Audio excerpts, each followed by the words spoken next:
tardes tengan a todos. Realmente les agradezco por conectarse y bueno, por el tiempo que se han tomado para participar de estas charlas. La idea, lo que nos gustaría hacer, como bien mencionó Javier, es lograr que esto, más que una charla, sea una conversación. En cualquier punto, cualquier momento, si tienen una duda, una pregunta, no duden en interrumpir, aprovechando que somos pocos y podemos armar un debate, ¿no? Eh, como, como comentabas, Javi, la idea de DELEC es acompañar a la universidad en en estos proyectos y a la ARN en estos proyectos de transición a nuevas tecnologías y fomentar la cultura de calidad. Por lo que la idea de esta charla y lo que vamos a estar hablando el día de hoy, la tarde de hoy, es mostrar un poco cómo sería el proceso de esta transición a una radioterapia moderna. Durante esta charla vamos a mostrar documentos y recomendaciones internacionales que puedan ser utilizadas como guías para realizar este proceso. Este es nuestro equipo de trabajo completo en DELEC Científica y en donde la división de radioterapia pues, está compuesta por 4 físicos médicos, los cuales me acompañan en esta tarea también. Estos son algunos de los temas que algunos no, los temas que vamos a desarrollar durante la charla, así que pasamos a comentarlos a continuación. Para, para poner contextualizar un poco el título de esta charla, creo que es necesario repasar cuál es la situación del cáncer y de la radioterapia en Uruguay. En pantalla se muestran los datos reportados por el Observatorio Global del Cáncer para la incidencia y la mortalidad en el año 2020 para Uruguay. Tomamos el 2020 porque bueno, es la última fecha de actualización de esta página de los datos, pero bueno, entendemos que por la pandemia estos procesos han demorado, pero en algún momento estarán disponibles datos más recientes.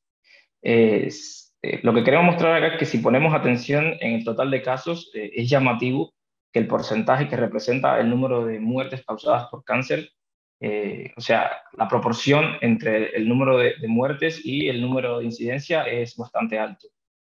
Aunque bueno, también debemos destacar que esto es un patrón que se repite no solo en Uruguay, sino en varios países de la región. Por otro lado, cuando observamos la predicción realizada por este mismo organismo también desde el 2020 hasta el 2040, encontramos un aumento considerable en ambos parámetros, aunque podemos observar que el aumento en la mortalidad es aún mayor que el en la incidencia. Y entonces, pues, cabe la pregunta de cuál es la causa de esto, ¿no? La respuesta correcta y más rápida es que es multifactorial, ¿no?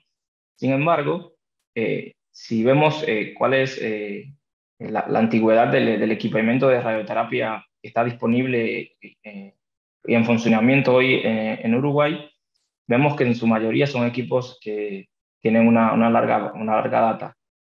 Esto no significa que los tratamientos que se realicen sean incorrectos o que carezcan de calidad, sino lo que queremos destacar acá es que las técnicas de tratamientos que se utilizan pues se encuentran limitadas por la propia tecnología. Sin embargo, en el último tiempo se ha comenzado a estar un proceso de cambio en la radioterapia en Uruguay que se puede evidenciar a través de los siguientes puntos. Pues la reciente incorporación de aceleradores lineales en algunas instituciones públicas y privadas. Eh, por otro lado, se realizó una auditoría externa llevada a cabo por el organismo internacional a solicitud de las autoridades nacionales con el fin de pues, obtener un diagnóstico certero de cuál es la situación real y actual del país. También la ARNR se encuentra en un proceso de transformación y actualización de la norma vigente, por lo cual ha llamado a consulta pública para que las partes involucradas puedan tener opinión y voto sobre lo que finalmente se decida. Entonces, teniendo en cuenta todo este panorama, pues es evidente que Uruguay ha comenzado una transición tecnológica hacia una radioterapia moderna. ¿Qué implica entonces este proceso de transición tecnológica? Pues hace referencia no solo a la incorporación de nuevas tecnologías, sino que además se deben prever sus formas de uso y las reglamentaciones necesarias para el uso adecuado y seguro de la tecnología. Además, es importante que comprendamos que es un proceso que requiere de un intervalo de tiempo mínimo de acumulación de conocimiento y experiencia, el cual no debe ser salteado, sea cual fuese el motivo, pues solo así vamos a poder alcanzar el objetivo propuesto, que es realizar este proceso de transición tecnológica de una forma adecuada. Dicho esto, y pues entendiendo que no es un proceso simple el crear o actualizar servicios de radioterapia, existen recomendaciones internacionales, como las que mostramos en pantallas del organismo internacional, que proponen directrices que sirven de base para establecer todas las consideraciones clínicas de física médica, protección radiológica y de seguridad necesarias para diseñar e implementar programas de radioterapia que sean eficientes y seguros. Para este proceso, es recomendable seguir cronológicamente una serie de pasos que podemos encontrar descritos en la literatura. Y estos incluyen pues, el diseño del programa, el diseño de la instalación y selección del equipamiento, que tal como mostramos, este es un proceso cíclico que se va a ir refinando a medida que se ajusten las variables iniciales. Luego pues, se procede con la instalación y seguido se encuentra el proceso de aceptación y comisionamiento del equipo. También está el proceso del reporte final, que es necesario para el registro y licenciamiento del servicio, el entrenamiento del personal y finalmente el establecimiento de un programa de garantía de calidad. En las siguientes diapositivas vamos a intentar desarrollar un poco cuáles son las actividades necesarias en cada uno de estos pasos. Y, por ejemplo, si comenzamos con el primer paso, que es el diseño del programa, existen ciertos aspectos que deben considerarse con mucho detalle, como son la evaluación entre las necesidades nacionales y la distribución de las instalaciones existentes hoy en el país, en donde se debe tener en cuenta pues, el número anual de pacientes con cáncer, en dónde se encuentran ubicados los centros de radioterapias que están actualmente funcionando y qué tan fácil es el acceso digamos, a los medios de transporte para que los pacientes puedan trasladarse hasta esos lugares. También se deben evaluar las necesidades clínicas particulares de cada institución. Esto es de acuerdo a la población de pacientes que atiende cada institución por año, para la cual pues, es importantísimo contar con un registro estadístico que nos permita conocer un poco más de cómo es la institución, los sitios tumorales más frecuentes que tienen, la etapa de tratamiento, la etapa de la enfermedad, perdón, entre otros factores que son necesarios para identificar las necesidades reales de cada institución y poder definir cuál es la modalidad de radioterapia más adecuada para cada una de ellas. También es importante evaluar cuál es la infraestructura y los recursos de la institución en términos de disponibilidad de espacio, recurso humano y presupuesto disponible. Obviamente, la ponderación y connotación que se le dará a cada uno de estos ítems pues dependerá mucho de la entidad y la intención perseguida con el proyecto en sí.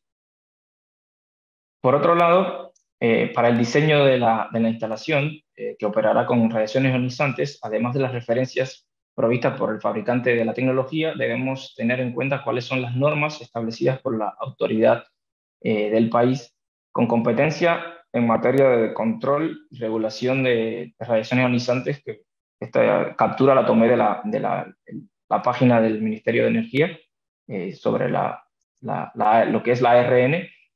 Bueno, que en el caso de Uruguay esta autoridad es la ARN, ¿no? Debemos tener presente que frente además de la ARN, también tenemos que presentar frente al Ministerio de Salud Pública, se solicita lo que es la habilitación del servicio o clínica, y ante la ARN vamos a solicitar lo que es la autorización y la licencia de operación. Por tanto, es necesario tener a mano las publicaciones vigentes realizadas por estos organismos relacionadas con las tareas que vamos a desarrollar. Y creemos que establecer una adecuada y fluida comunicación con estas autoridades desde el principio de un proyecto es un paso fundamental para no omitir ningún aspecto que luego pudiese retrasar los tiempos de ejecución del proyecto. En estas normas encontramos muchas, o sea, todo lo que se refiere a lo que es necesario, pero podemos encontrar también cuáles son los límites de dosis anuales para los trabajadores ocupacionalmente expuestos o el público en general. Tener estos límites claros, entre otros aspectos, como por ejemplo es la carga de trabajo, son factores claves para realizar un correcto cálculo del blindaje y lograr un óptimo diseño de la instalación. Cuando se diseña un servicio de radioterapia, no solo se debe pensar en el acelerador lineal propiamente dicho, sino que una instalación de esta envergadura requiere de espacios bien establecidos y descritos, que están descritos en la literatura. Perdón, por supuesto que el diseño y distribución final de estos espacios estarán determinados por la disponibilidad del espacio existente. En pantalla mostramos dos planos típicos de cómo podrían estar distribuidos un servicio de radioterapia. Si observamos en el plano que tenemos a la izquierda, podemos ver cómo en el sector D1, por ejemplo, estará destinado a los aceleradores lineales, mientras que el D2 a braquiterapia, el sector D3 a consultorios, D4 es un espacio que estaría destinado, un sector que estaría destinado a imágenes y planificación del tratamiento, y el D5 corresponde a lo que es el área de espera, área administrativa y la recepción de pacientes. Estas distribuciones o formas de diseñar estos centros pues cumplen con ciertos criterios, requisitos que son necesarios para instituciones de salud, como por ejemplo es respetar el flujo interno del personal. Después de que se desarrolle el plano genérico del centro, es posible comenzar con una de las tareas de mayor impacto en un proyecto, en este tipo de proyecto, que es el cálculo de blindaje. Existen muchísimas publicaciones que contienen datos y métodos apropiados para efectuar un adecuado cálculo del blindaje, como por ejemplo es el reporte número 151 de la NSRP. Este contiene toda la información necesaria para efectuar dicha tarea y es más que suficiente si el cálculo se realiza para aceleradores convencionales.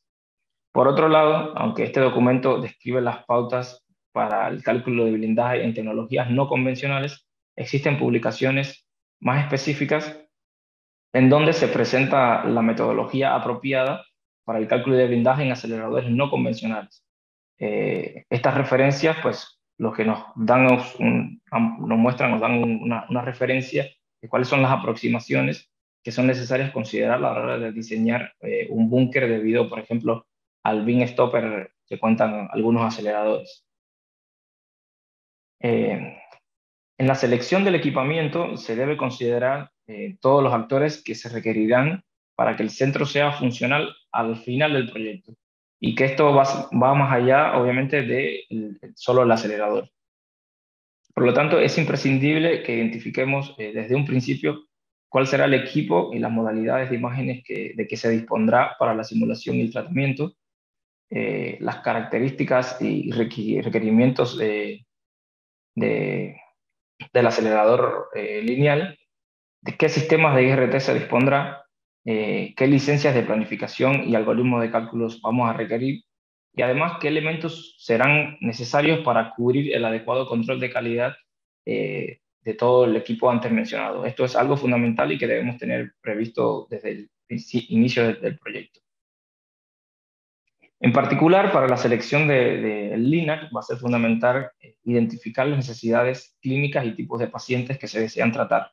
Pues va a ser necesario realizar una revisión cuidadosa de la modalidad de entrega, las especificaciones técnicas, físicas y el costo de los aceleradores lineales disponibles en el mercado.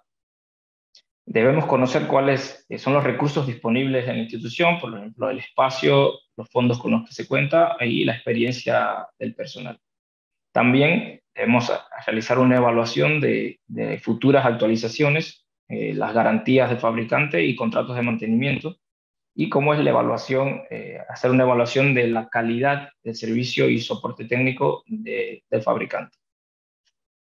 Además, es muy útil también desarrollar una solicitud de propuesta detallada que contenga las capacidades deseadas por el usuario y que le van a permitir poder hacer una comparación entre los diferentes sistemas que ofertan los principales fabricantes. Entre estos fabricantes se encuentra pues, Varian, quien cuenta con una variedad de equipos, cada uno con diversas prestaciones. También se encuentra Accuray, con equipos que se salen de lo convencional, pero garantizan todas las prestaciones y con una alta precisión.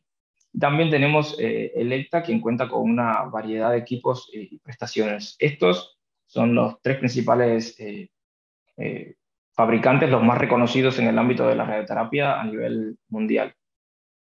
Eh, para la instalación del equipo, toma entre 30 y 90 días aproximadamente desde la llegada a la institución, y esto es en dependencia de la tecnología adquirida.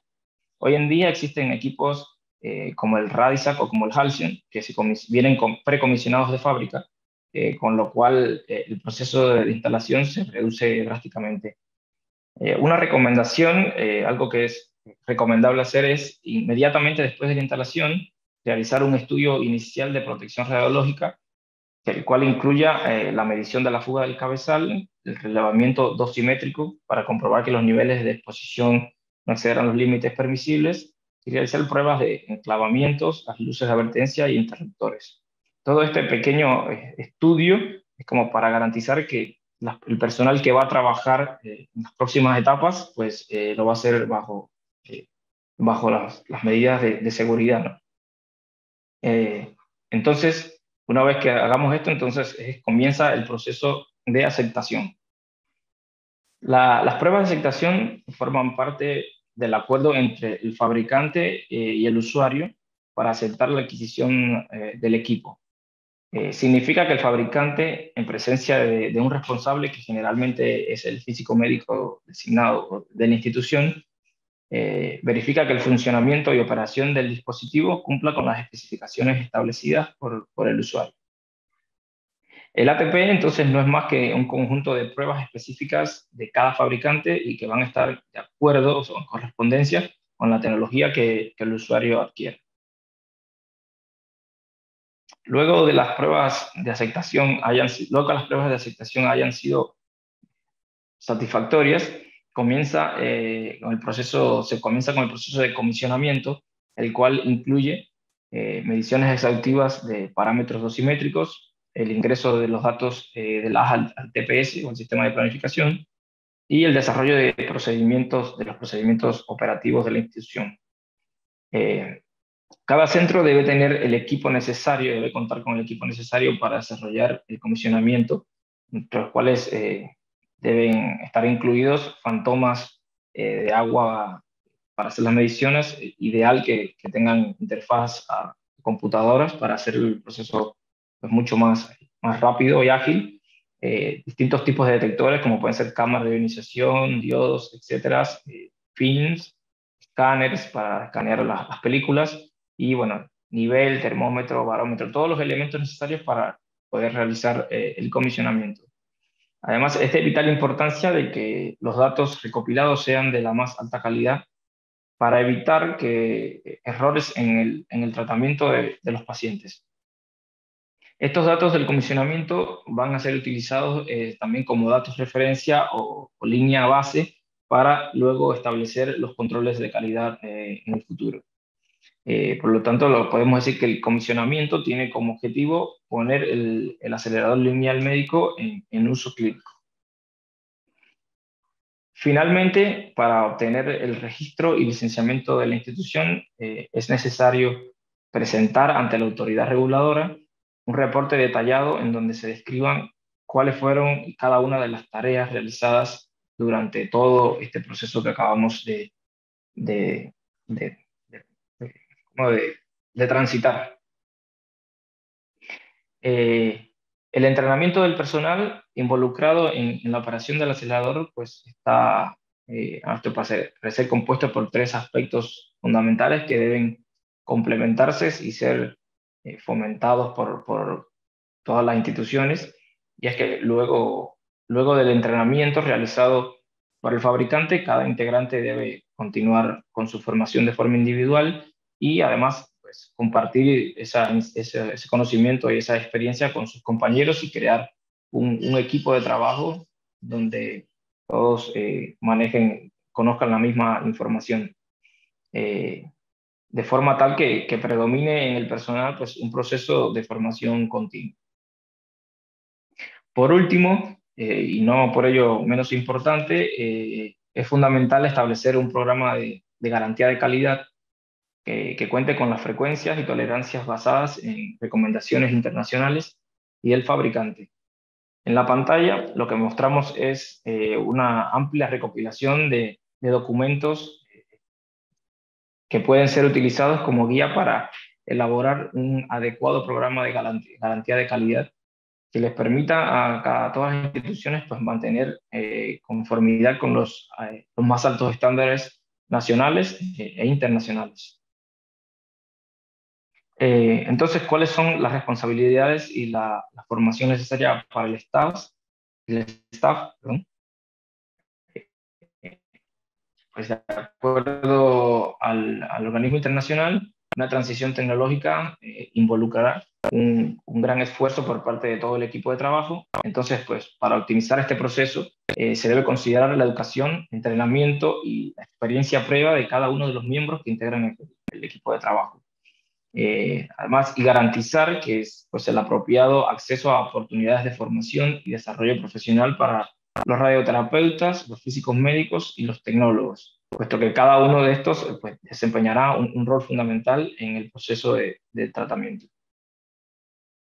Entre las responsabilidades del radioterapeuta se encuentran la evaluación del uso apropiado de la modalidad de tratamiento, el desarrollo y la supervisión de los protocolos de tratamiento, tarea que es realizada en conjunto con el físico médico, y también es responsabilidad del médico pues, el reporte y seguimiento de las toxicidades que se encuentran en la implementación de estos nuevos procedimientos, protocolos. En cuanto al entrenamiento, este debe enfocarse en las nuevas implicancias de la técnica, como son la definición y la delimitación de los volúmenes, el proceso de fusión de imágenes multimodales y la ventaja y limitaciones que van a tener los tratamientos guiados por imágenes. Tenemos que comprender esto es algo fundamental. Por otro lado, el físico médico tendrá como responsabilidad la aceptación y comisionamiento del equipo, la planificación del tratamiento, el desarrollo del programa de control de calidad y la supervisión del que es el mantenimiento del equipo. En cuanto a su entrenamiento, este debe actualizarse en cuestiones del proceso y de comisionamiento, planificación y control de calidad específicos para las técnicas de tratamiento que se desarrollarán o que se implementarán en la institución. Debe capacitarse en el equipamiento y software necesarios para control de calidad de estas técnicas y en el tratamiento con campos pequeños. Entre las responsabilidades de los tecnólogos se encuentran la operación de los sistemas de adquisición de imágenes y el acelerador, efectuar el posicionamiento del paciente y la documentación y observación de cada sesión de tratamiento. Los tecnólogos desempeñan un papel vital, un rol fundamental en un servicio de radioterapia, por lo tanto deben ser capacitados en lo que es el posicionamiento del paciente y la verificación por imágenes, además de cómo utilizar el sistema de registro y verificación de tratamiento. Esto que mencionamos de los tres perfiles son solo algunas de las recomendaciones, responsabilidades asignadas a cada uno de los profesionales, pero existen muchas otras descritas en la literatura. Lo que sí nos gustaría destacar es que para que un servicio funcione de la mejor manera, estas responsabilidades deben estar escritas y apegadas a la norma nacional e internacional vigente. También es importante que se encuentren escritos los manuales y prácticas en dependencia de cada técnica que se va a ejecutar. Finalmente, todos los responsables de generar un entorno de trabajo, todos somos responsables de generar un entorno de trabajo que fortalezca la práctica clínica, y según el OIEA, es importante generar tres características en todo servicio de radioterapia. La primera es la responsabilidad del personal, en donde todos los individuos deben asumir que son responsables por la seguridad del paciente. Sin embargo, las responsabilidades y autoridad deben estar claramente definidas. En segundo punto, tenemos la actitud cuestionadora, en donde los empleados deberán estar atentos a anomalías o actitudes que puedan significar o constituir un riesgo a la seguridad. Y el tercero, la comunicación efectiva. Este es un aspecto que implica la forma en la que se debe desarrollar la comunicación entre los miembros del staff y si esta comunicación es de forma verbal, pues el que recibe la información debe confirmar que la recibe y en caso de que sea escrita debe ser clara e inequívoca. Ahora le doy la palabra a mi compañero Ezequiel. Perfecto, muchas gracias, Alvin. Bueno, por lo que estuvimos viendo anteriormente, vimos temas de calidad y seguridad asociados al tratamiento.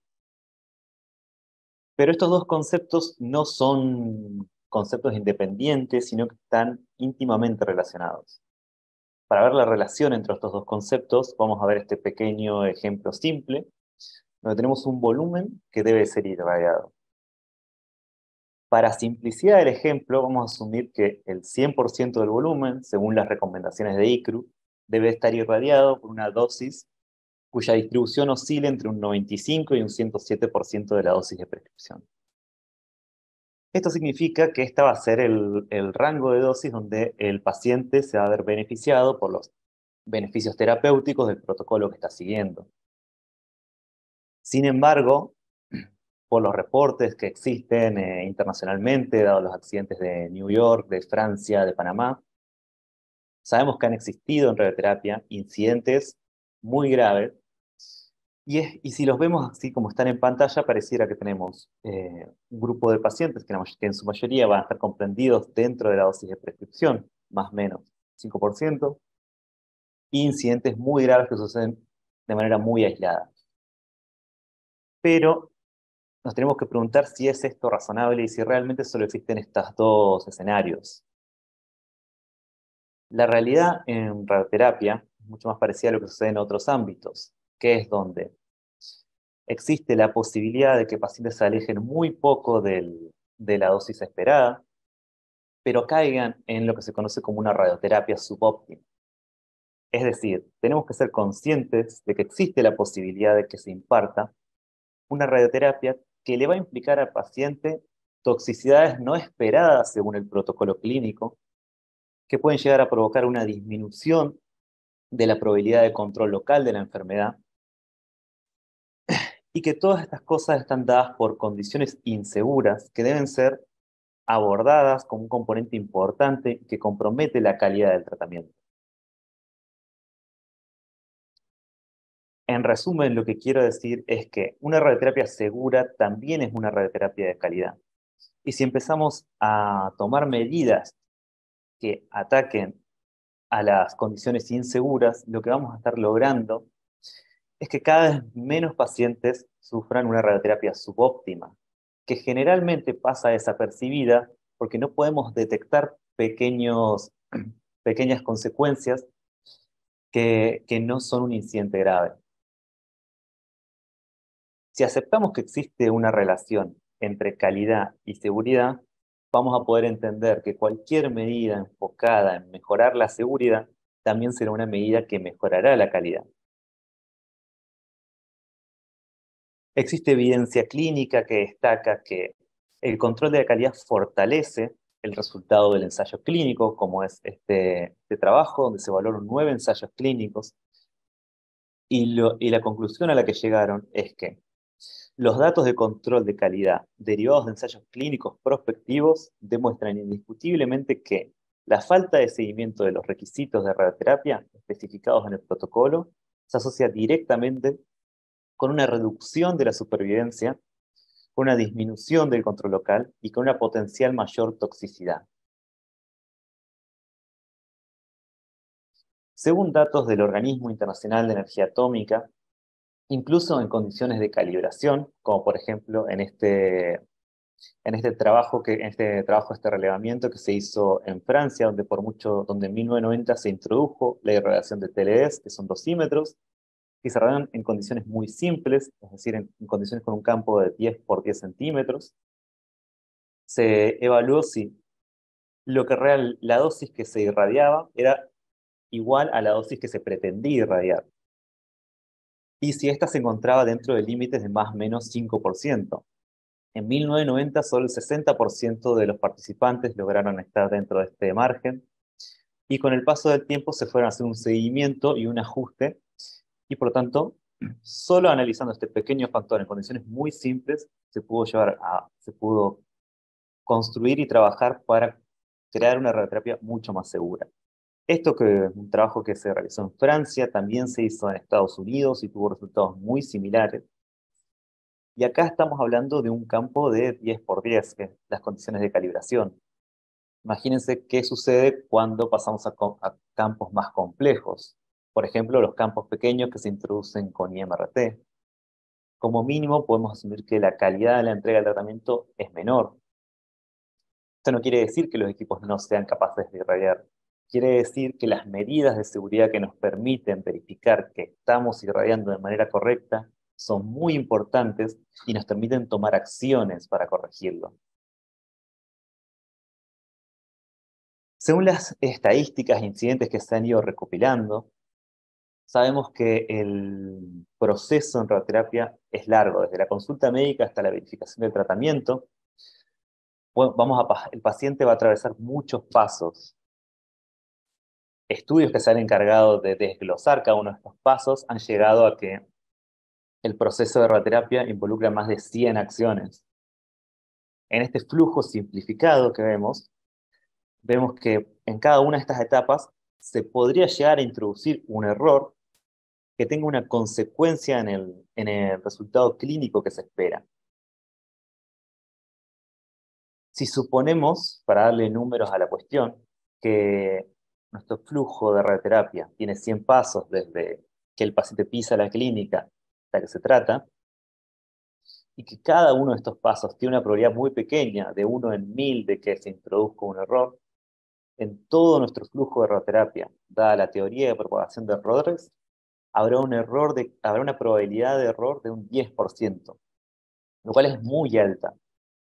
Es importante destacar acá lo alta que es esta probabilidad, aun cuando la tasa de probabilidad de error en cada una de las acciones es poca, es relativamente baja, pero como el flujo de radioterapia es muy complejo, hay muchos actores y hay muchas etapas, al final la probabilidad total de nuestro proceso es alta. Acá hay que tener en cuenta que en este 10% no está discernido en la severidad del evento, es decir, que muchos de estos errores pueden no tener una implicancia clínica, pero igualmente la probabilidad es alta. Experiencias y resúmenes recopilatorios de, por ejemplo, Gran Bretaña, han concluido de que 3 de cada 100.000 tratamientos en radioterapia van a tener resultados clínicamente adversos. Lo mismo se realizó en New York, luego del incidente grave que hubo en Nueva York, y se estimó que la tasa de errores graves es 1 cada 10.000 pacientes. Solo teniendo en cuenta estos dos estudios, podemos, podemos decir que 3 a 10 pacientes cada 100.000 puede llegar a sufrir un error grave en su tratamiento. Ahora, si cada uno se pone a pensar la cantidad de tratamientos que hace al año, este número pareciera ser muy pequeño. Entonces nos podría dar la sensación de que la radioterapia en sí es segura. Y si la radioterapia fuera segura y nos quedamos con eso, no deberíamos tomarnos el trabajo en invertir en nuevas medidas de seguridad porque no habría una implicancia clínica. Pero decir que algo no es seguro nos pone también en una posición donde debemos plantearnos qué tan seguro es que algo sea realmente seguro. Y generalmente en estos casos, lo que se estudia lo que se toma como modalidad de referencia de seguridad es las aerolíneas comerciales. Las aerolíneas comerciales tienen una tasa de falla, una tasa de un incidente grave en 5 de cada 10 millones. Vemos que estamos un par de órdenes de magnitud de diferencia, y esto nos da un pie a que tenemos espacio para seguir trabajando. En pantalla dejo algunas de las publicaciones claves a tener en cuenta en cuanto a lo que es análisis de incidentes, análisis de accidentes, donde también nos presentan herramientas para estudiar cómo se desencadenaron todos estos incidentes, qué medidas se podrían haber tomado para evitarlos y cuáles fueron las consecuencias de los mismos. Y si uno quisiera analizar los riesgos que están presentes en su clínica, también tenemos herramientas, hay diferentes tipos de métodos de análisis. Uno de ellos es la matriz de riesgo. La matriz de riesgo nos permite cruzar datos de severidad de los accidentes con la probabilidad de ocurrencia. Y por lo tanto, esto ya nos empieza a dar un pie de dónde tenemos que colocar las barreras para tener una mejora en nuestra calidad de tratamiento y seguridad de los mismos. A su vez, el organismo presenta un informe para que sea más fácil la aplicabilidad del método de la matriz de riesgo en radioterapia. Y el Foro Iberoamericano de Organismos de Regulaciones Radiológicas y Nucleares presenta un software para que podamos utilizar esta matriz de riesgo de manera mucho más fácil, para que podamos estudiar nuestra clínica y saber dónde colocar las barreras de seguridad necesarias.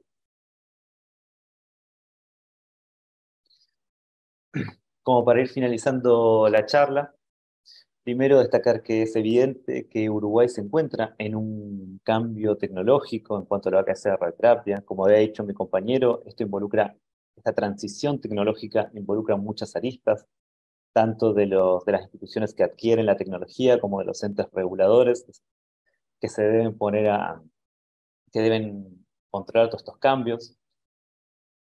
Todos estos actores que participan estarán encargados de llevar adelante y desarrollar los proyectos de transición tecnológica. Para ello es muy importante que se tengan en consideración las recomendaciones internacionales, lo que vimos antes de accidentes que han pasado en eventualidades de transiciones tecnológicas y la experiencia que tienen otros usuarios trabajando con estas tecnologías. Sabemos que el proceso, como lo mostró Alvin, de transición es largo, y llevar adelante un proyecto es un proceso largo y generalmente hay un compromiso entre tiempo, dinero y que el centro empiece, pero es importante que no nos adelantemos y no corramos detrás en estas etapas, porque es en ese punto donde se pueden saltar cosas en un apuro y los errores en el largo plazo son más caros. Lo primordial, y siempre recordar, es que una radioterapia segura, es una radioterapia de calidad, y es eso lo que tenemos que garantizarle a los pacientes. Sin más, muchas gracias. Pasamos ya a la parte de preguntas, si les parece. Cualquiera puede escribir por chat o abrir el micrófono. Estamos abiertos también al debate, ¿no? De todo este tema.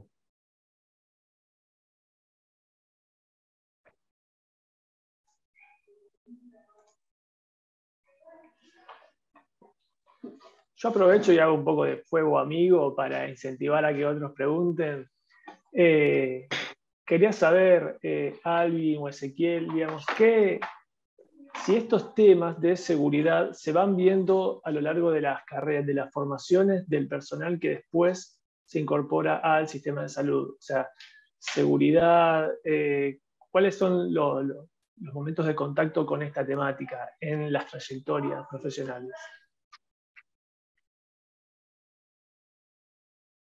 Bueno, desde mi parte, sí, en un momento en la formación de posgrado en física médica, tuve toda una materia relacionada a incidentes en radioterapia, a evaluación de los mismos y gestión de riesgos en radioterapia, para lo cual, como habíamos visto anteriormente en la bibliografía, mucho basado en lo que es, no sé, el libro rojo, las normas rojas, que creo que es el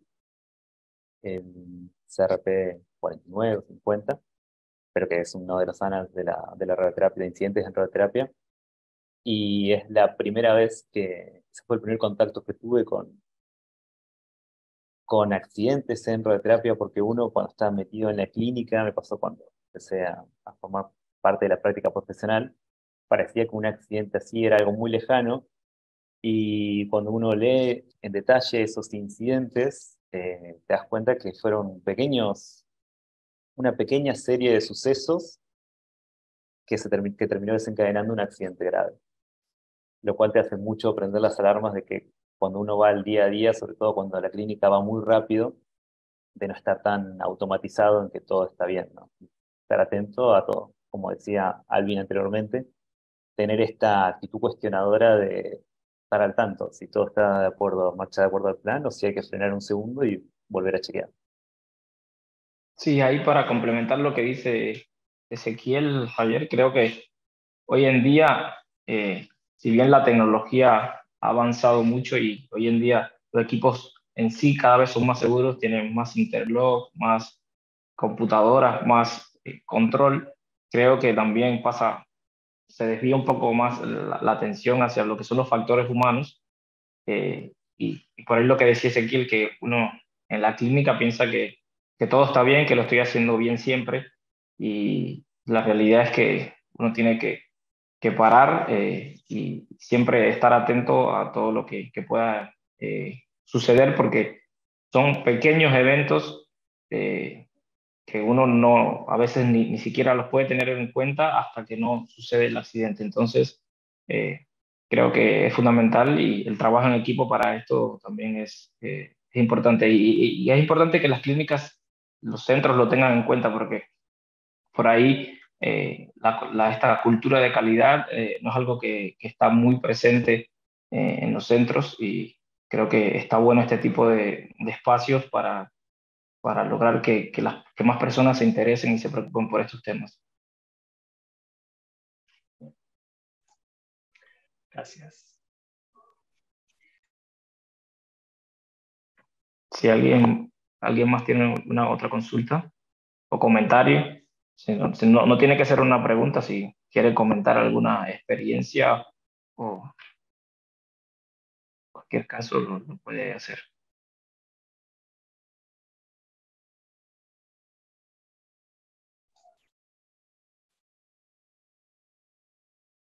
Bueno, yo quisiera hacer algún comentario, Gabriel.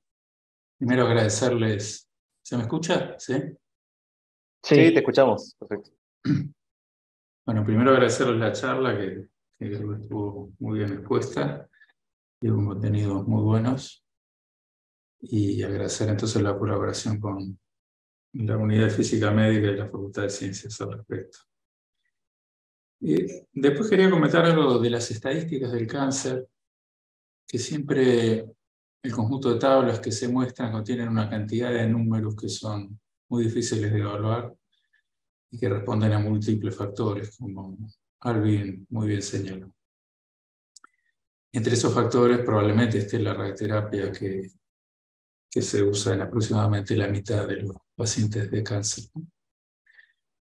Pero a mí me pareció siempre interesante destacar que hay maneras de presentar esos datos que son un poco más elocuentes y arrojan más información que un conjunto de tablas que con 3 o 4 dígitos que son de difícil evaluación en los escasos segundos que se exponen, ¿no? En una charla. Y eso es un tipo de cálculo que simplemente considera, primero, para hacer una comparación entre países, hacer una estandarización por edad, ya que la edad es uno de los factores de riesgo más importantes en cáncer. Entonces, primero usar datos normalizados por edad. Les digo, los datos brutos pueden ser muy útiles para un país y para especialistas en distintos casos o en distintas localizaciones, pero digamos, como datos generales, la estandarización por edad permite comparar entre países.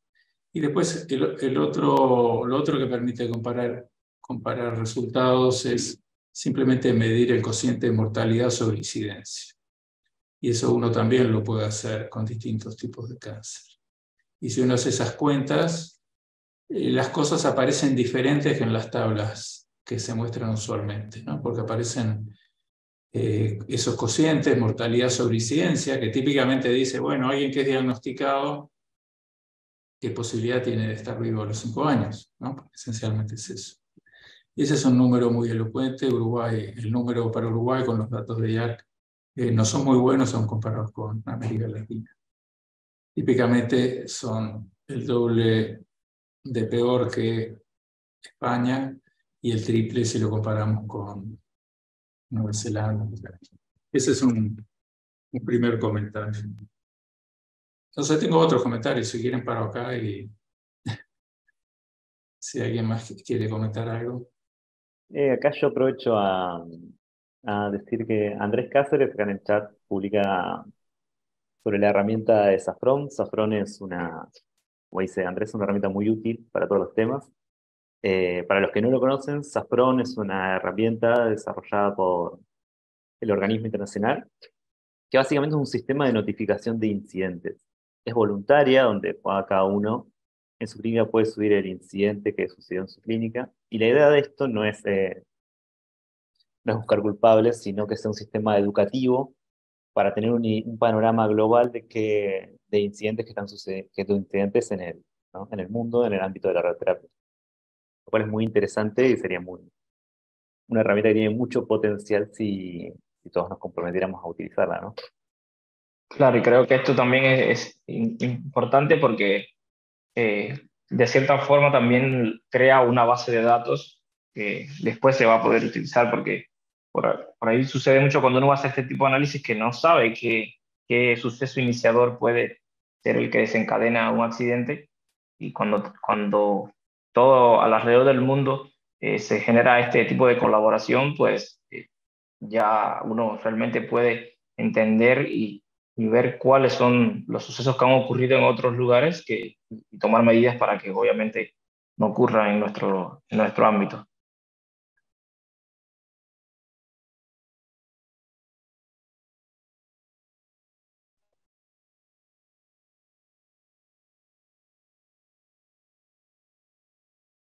Ahora sí, Gabriel, si quieres continuar. No, simplemente un comentario sobre la palabra precomisionado, que creo que induce quizás en algunos casos a confusión de lo que significa, o quizás la palabra también alienta la expectativa infundada de que la vida va a ser mucho más fácil con estos nuevos equipamientos, digamos. En general, creo que el cambio de las plataformas tradicionales a estas nuevas plataformas tiene una cantidad muy grande de nuevos elementos que son mucho más demandantes para todos. Y para todos, digo realmente todos los que están en juego. Cada uno de los tres, en general, tres estamentos que componen el personal, los médicos, por supuesto, que es el principal responsable de los tratamientos, la institución, por supuesto los técnicos, ¿sí? Que tienen una demanda en términos de imágenes muchísimo más alta, ¿sí? Porque tienen que por ahí funcionar imágenes, incorporar imágenes de distintos tipos y poder entender todo lo que está pasando en términos de la simulación, de lo que se llama, bueno, de las imágenes en general y también lo físico, ¿no? Entonces todo eso hace que estas nuevas plataformas realmente sean mucho más demandantes, ¿sí? Implican otra forma de trabajo, no un aligeramiento del trabajo, sino más bien una potencialidad muy grande a nivel terapéutico, por supuesto, pero una gran demanda para el personal, para la calificación de cada uno de los componentes del personal, y además una gran demanda y transición que le exige a los servicios técnicos. Porque, digamos, la renovación no es solo para la clínica, para el personal que trabaja en la clínica y para posible beneficio de los pacientes, sino que los propios servicios técnicos en los países pequeños van a estar sometidos a una demanda muchísimo más grande y compleja, para la cual tiene que prepararse. Ese era otro comentario que me parecía interesante. Por un lado, la palabra precomisionado y por otro lado, las nuevas demandas de estos equipos.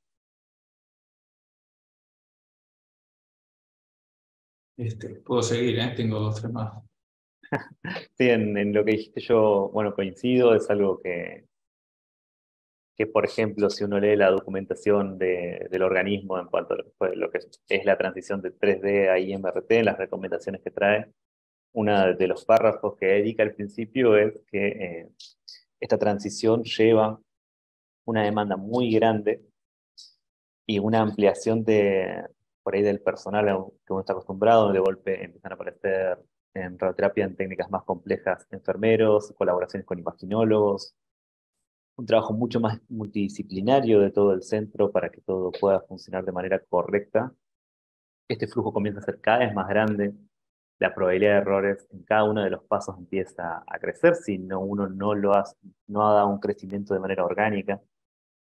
Por lo tanto, uno cuando se embarca en esto tiene que estar preparado y tener un equipo multidisciplinario que esté de acuerdo con el desafío al cual se va a someter.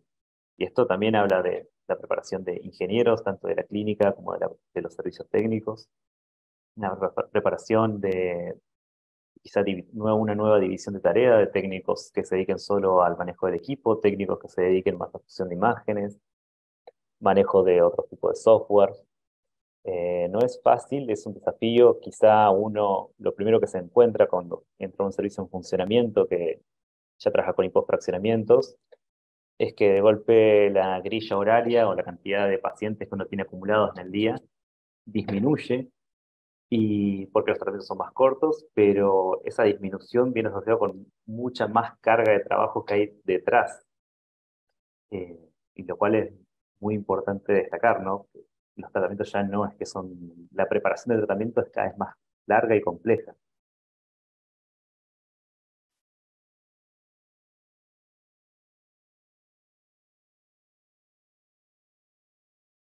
Bien, comento dos cositas más porque no quiero taponear la posibilidad de caer en otro. No, simplemente me pareció muy apropiado la transparencia de los comentarios relacionados a la vinculación entre seguridad y calidad. Eso quiere decir, si uno no tiene los procedimientos de seguridad suficientemente establecidos y uno verifica que efectivamente esos procedimientos